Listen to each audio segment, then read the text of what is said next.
చంద్రబాబు నాయుడు గారు కరువు సరిజోళ్ళు అని. చంద్రబాబు గారు వస్తే రైతులకు మంచి జరగదు అని చాలామంది తనను వ్యతిరేకించే వాళ్ళు విమర్శిస్తూ ఉంటారు. కానీ అంతకుముందు 2004 ముందు ఎంతవరకు వాస్తవం అన్నది అంటే మనం దగ్గర నుంచి గమనించేంత వయసు కాదు, కానీ 14 నుంచి 19 వరకు చూసిన అంటే ఈ 11 నెలలు 12 నెలల నుంచి చూస్తూ ఉన్నా బహుశా ఆ విమర్శ సహేతుకమైనదేమో అని చెప్పి అనిపిస్తూ ఉంది. మరీ ముఖ్యంగా ఈ మధ్య కొన్ని రోజులు చూస్తూ ఉంటే నీ పాసుగుల ఎండాకాలం ఫుల్ వర్షం అని చెప్పి నిన్న కురిసిన అకాల వర్షానికి కూడా ఎక్కడికక్కడ పంటలు కొట్టుకుపోయాయి, ధాన్యం కొట్టుకుపోయింది. ఒక పక్క కళ్ళాల్లో ఉన్న ధాన్యం తడిసిపోయింది, పొలాల్లో ఉన్న ధాన్యం తడిసిపోయింది. ప్రభుత్వం ఏమో ఎప్పటి నుంచో వీళ్ళ దగ్గర నుంచి ధరలు ఏమంటారు కొనట్లేదు అని చెప్పి, పంట కొనట్లేదు, కనీసం మద్దతు ధర లేదని చెప్పి రోడ్లెక్కి ఆందోళనలు చేస్తూ ఉన్నారు.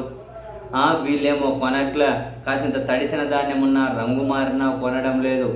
అండ్ పూర్తిగా కనీస మద్దతు ధర కూడా లేదు. పాపం మన ఛానల్లోనే ఒక రైతు ఆవేదన కూడా ఇంతకుముందు అప్లోడ్ చేసి ఉంటుంది. శనక్కాయలు అంటే పల్లీలు అంటారు. ఆ వేరుశనక్కాయలేమో ధరలు లేవు, ఉలవలు ధరలు లేవు, కొనేవాళ్ళు లేరు. ప్రభుత్వం నుంచి ఏమో మద్దతు ధర లేదు. వీళ్ళు ఎందుకు సీరియస్గా పట్టించుకోలేదు తెలియదండి. ఇంకొకటి ఏంటంటే, ఒక వారం రోజుల నుంచి వాతావరణంలో అనిశ్చితి ఉంది. వాతావరణ శాఖ ఆ హెచ్చరికలు జారీ చేస్తూనే ఉంది.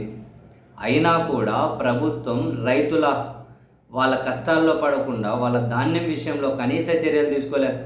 పాపం వాళ్ళు ఆ ధాన్యం కుప్పల మీద కప్పుకునేకి పట్టలు లేవు, అవి సంచులు ఎత్తుకునేకి సంచులు లేవు. నిన్న కురిసినటువంటి అకాల వర్షాలు ఆ కొట్టుకుపోయిన పంటల దగ్గర, ధాన్యం దగ్గర ఇట్లా నెత్తి కొట్టుకొని ఏడుస్తూ ఉంటే అయ్యో పాపం అని చెప్పి బాధ అనిపించాయి. ప్రభుత్వమేమో నోరు తెరిస్తే వాళ్ళ నోట్ల నుంచి ఒక 5 అక్షరాల ఊరి పేరు తప్ప ఇంకేమీ వినిపించడం లేదు. నోరు తెరిస్తే అదే. ఎక్కడ కొంటున్నారండి? రైతు సేవా కేంద్రాలు ఏదో సేదా తీరడానికి ఉన్నట్టున్నాయి. దానివల్ల ఏమైనా ప్రయోజనం ఉందా? ఎప్పుడు రైతుల దగ్గర పంట కొంటున్నారండి? ఏది ఎక్కడ కొంటున్నారు చెప్పండి? 1% రైతులకు ఎక్కడ మద్దతు కాదు. వాళ్ళు ఉన్న పంటలే అకాల వర్షాలు, గాలులు, మామిడికాయలు రాలిపోతూ ఉన్నాయి, ఉద్యాన పంటలు దెబ్బతిన్నాయి, వరి దెబ్బతినింది, పసుపు పంటలు దెబ్బతిన్నాయి. చాలా దారుణంగా రైతు నష్టపోయే పరిస్థితి. కనీసం రైతుల కళ్ళల్లో కన్నీళ్ళు ఆగడం లేదు. కానీ ప్రభుత్వం చుక్క కన్నీళ్ళైనా తుడిచే ప్రయత్నం కూడా చేయకపోవడం అత్యంత బాధాకరం. కేవలం ఒక ప్రాంతం మీద, ఒక ఊరి మీద, దాని చుట్టే ప్రభుత్వం అంతా కేంద్రీకరించి మొత్తం వ్యవస్థలు దానికోసమే పనిచేస్తున్నాయని చెప్పి అనిపిస్తుంది. రాజకీయ కక్షలు తీర్చుకోవడం కోసం 5 అక్షరాల ఊరి పేరుని ఏదో అంతర్జాతీయంగా మేము తయారు చేస్తామని, అక్కడేదో భూముల రేట్లు పెంచడం కోసం వీళ్ళు రకరకాల ప్రమోషన్లు. ఎక్కడ రైతులను ఆదుకున్నది? ఎక్కడ కనీసం అదిగో మా ప్రభుత్వం ఇక్కడ ఇది కరెక్ట్ రేటు కొన్నామని చెప్పి కన్సర్న్ మినిస్టర్ని చెప్పమనండి, నేను చూస్తాను. చెప్పమనండి కన్సర్న్ మినిస్టర్ని. ప్రతిదానికి రాజకీయ విమర్శలు, ప్రతిదానికి ఎదురుదాడి.